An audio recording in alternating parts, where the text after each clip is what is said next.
should be working now. I don't know why it's not working. Come on. Yep, it has started.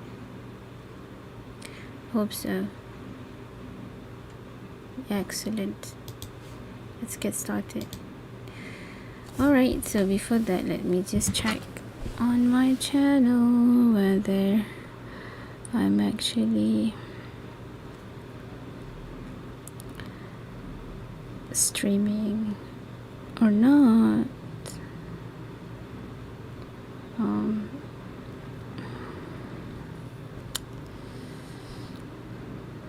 Let's see.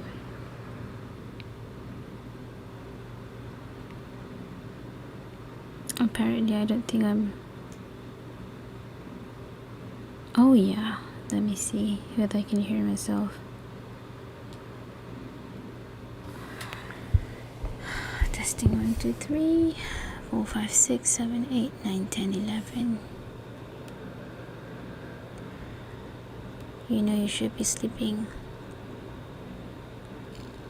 Guess you want to function well tomorrow, right? It's loading, so we'll just wait. Why are you loading, my dear?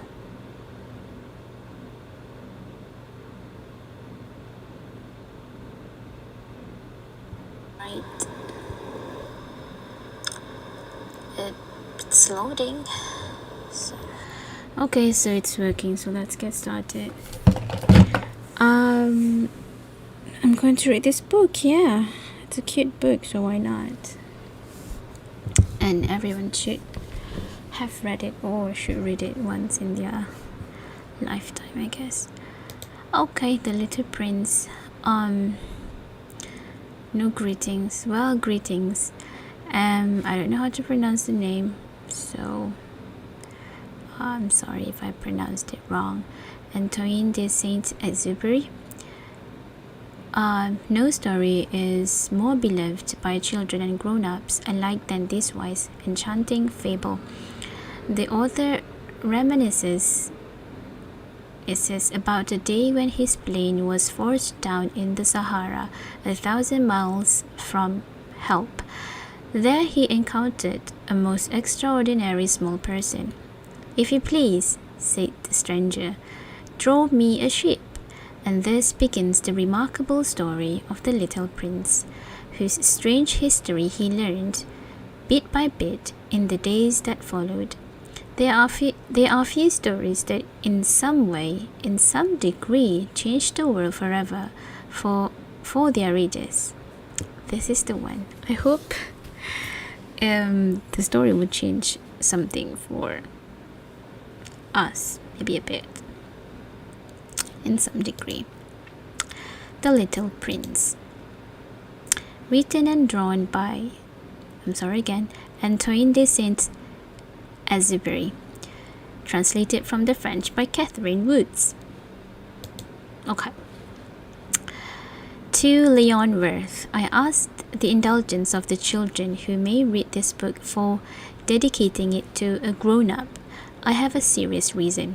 He is the best friend I have in the world. I have another reason.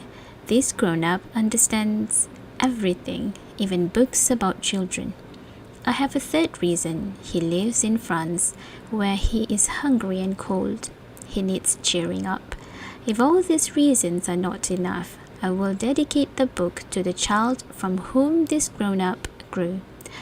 All grown-ups were once children, although few of them remember it, and so I correct my dedication.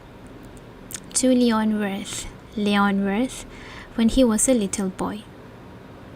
We were all once little kids, so this is for all of us. I believe that for his escape, he took advantage of the migration of a flock of wild birds. Okay. Once when I was 6 years old, I saw a magnificent picture in a book called True Stories from Nature about the primeval forest. It was a picture of a boa constrictor in the act of swallowing an animal. Here is a copy of the drawing.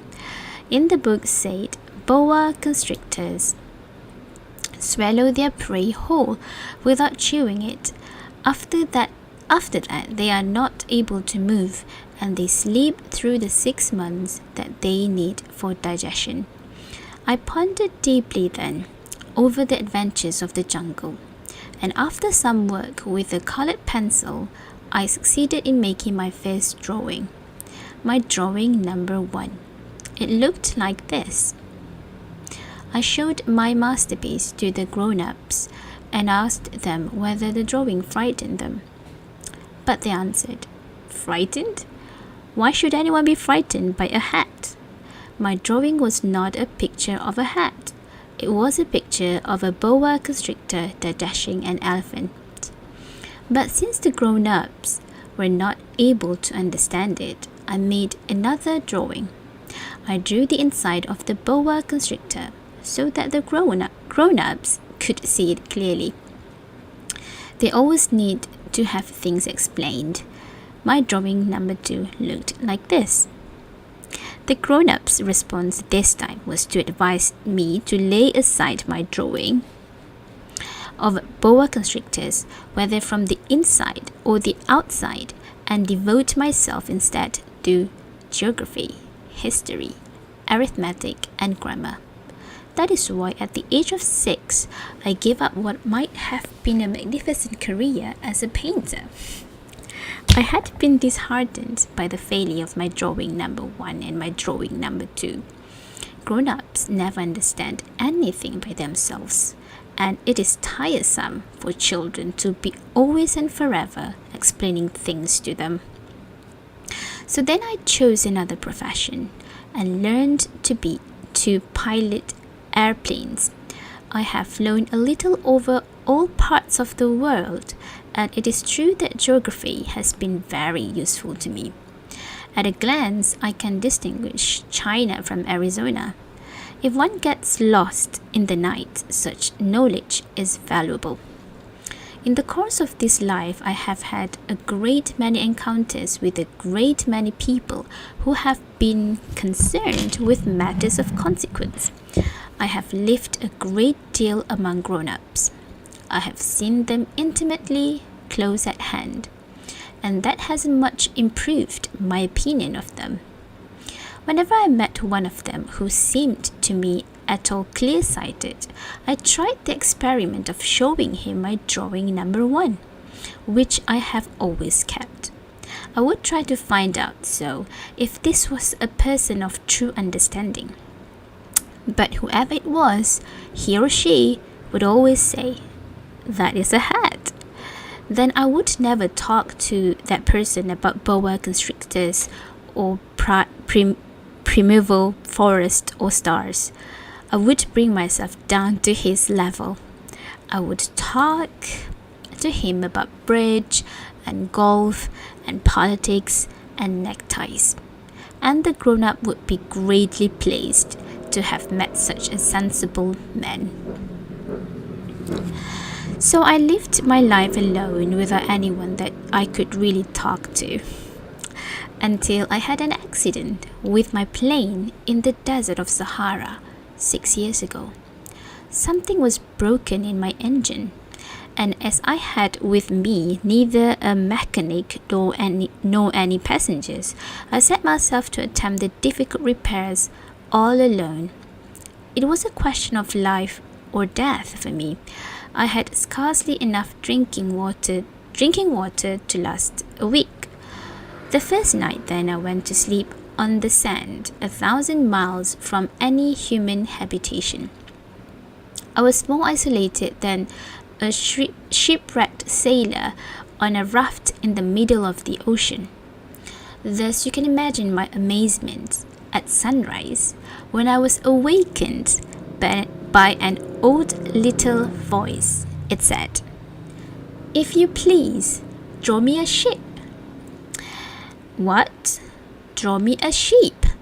I jumped to my feet, completely thunderstruck. I blinked my eyes hard.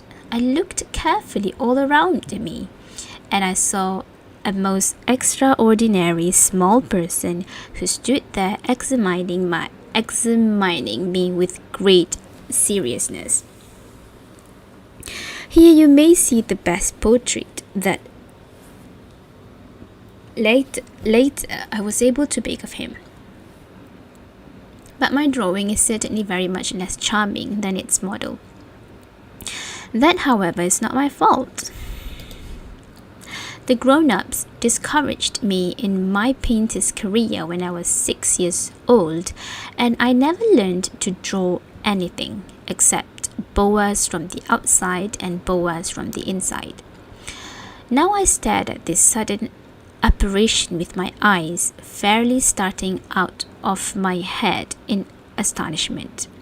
Remember, I had crashed in the desert 1,000 miles from any inhabited region, and yet my little man seemed neither to be straying uncertainly among the sands, nor to be fainting from fatigue or hunger or thirst or fear. Nothing about him gave any suggestion of a child lost in the middle of the desert, 1,000 miles away from any human habitation. When at last I was able to speak, I said to him, "But what are you doing here?" And in answer he repeated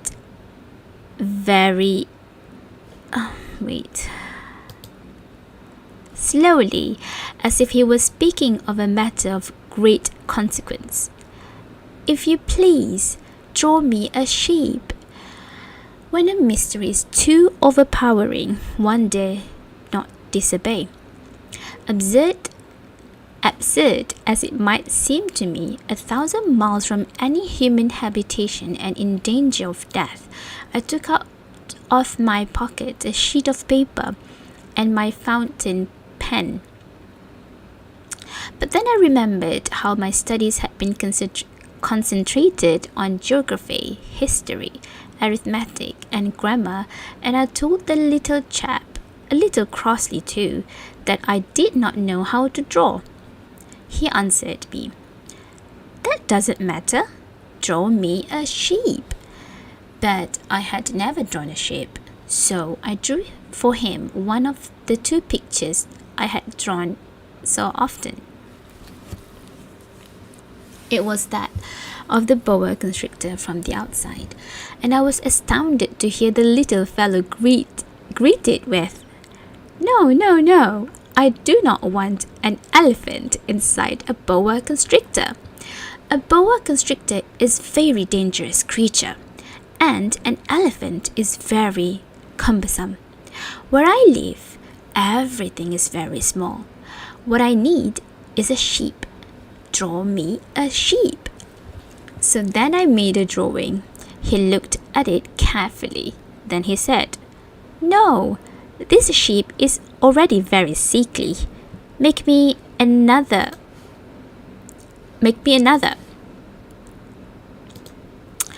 So I made another drawing. My friend smiled gently and indulgently.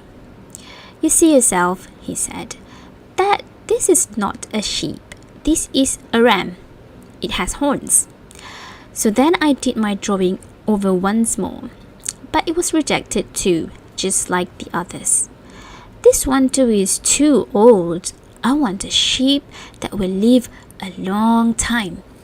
But this time my patience was exhausted, because I was in a hurry to start taking my engine apart. So I tossed off this drawing, and I threw out an explanation with it. "This is only his box. The sheep you asked for is inside."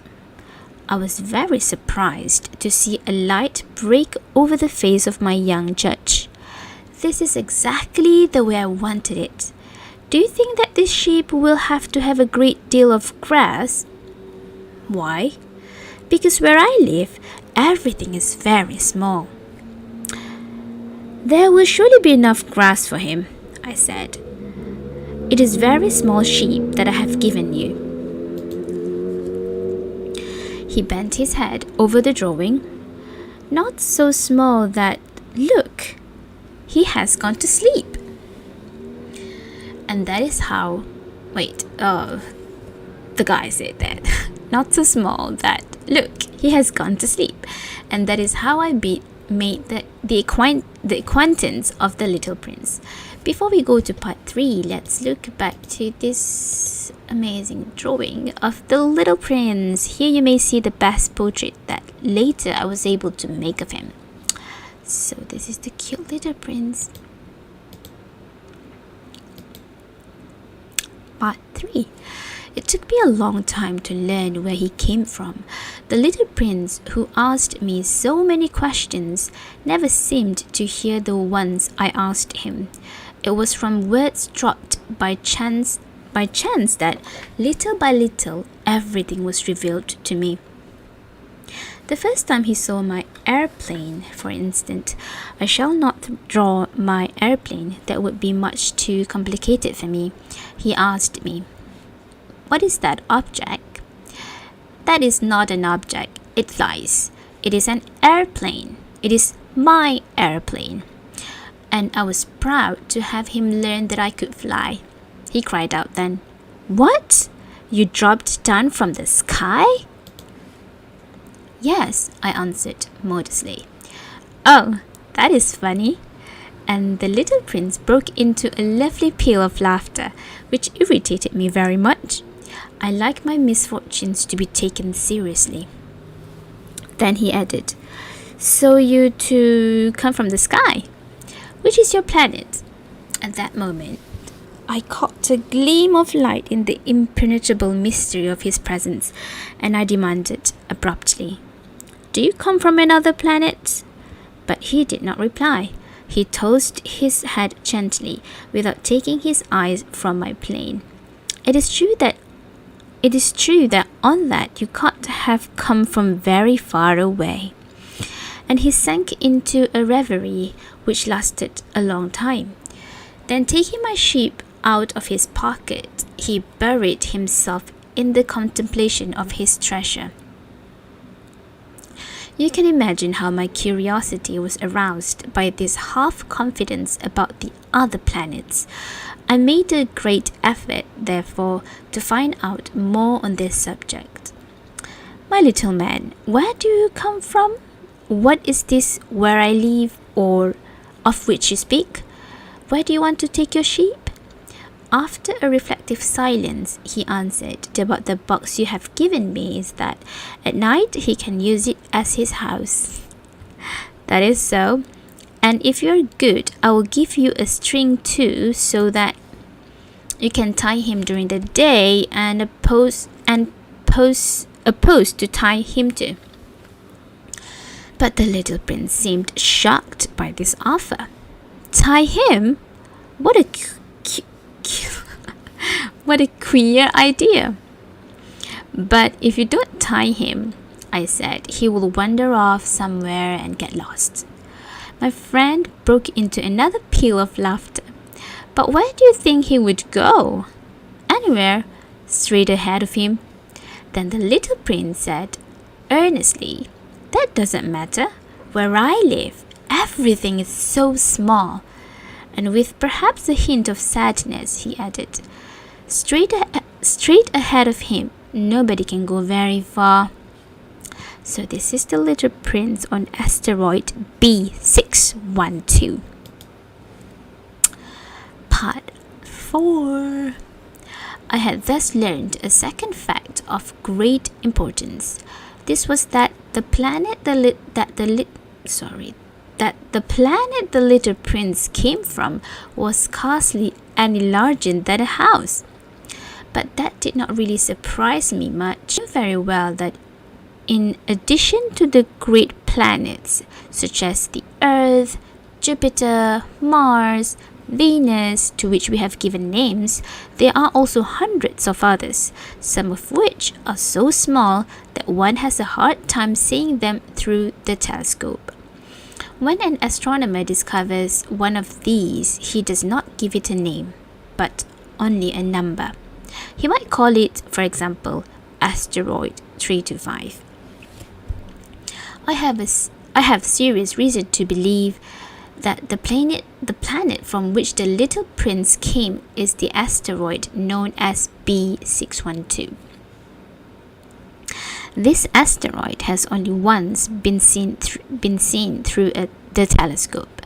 That was by a Turkish astronomer in 1909. On making his discovery, the astronomer had presented it to the International Astronomical Congress in a great demonstration. But he was in Turkish costumes, and so nobody would believe what he said. Grown-ups are like that. Fortunately, however, for the reputation of asteroid B612, a Turkish dictator made a law that his subjects, under pain of death, should change to European costume.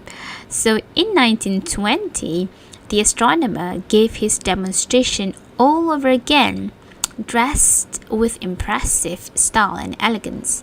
And this time, everybody accepted his report. See, the Turkish guy. If I have told you these details about the asteroid and made a note of its number for you, it is on account of the grown-ups and their ways. Grown-ups love figures. When you tell them that you have made a new friend, they never ask you any questions about essential matters. They never say to you, what does his voice sound like? What games does he love best? Does he collect butterflies?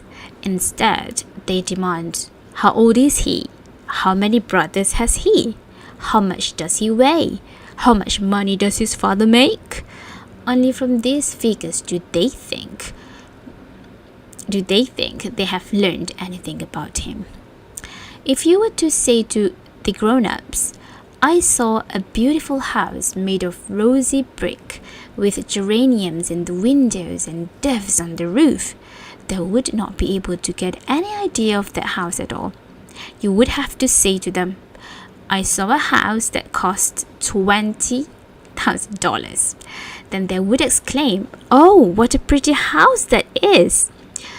Just so you might say to them that he was charming, that he laughed, and that he was looking for a sheep. If anybody wants a sheep, that is a proof that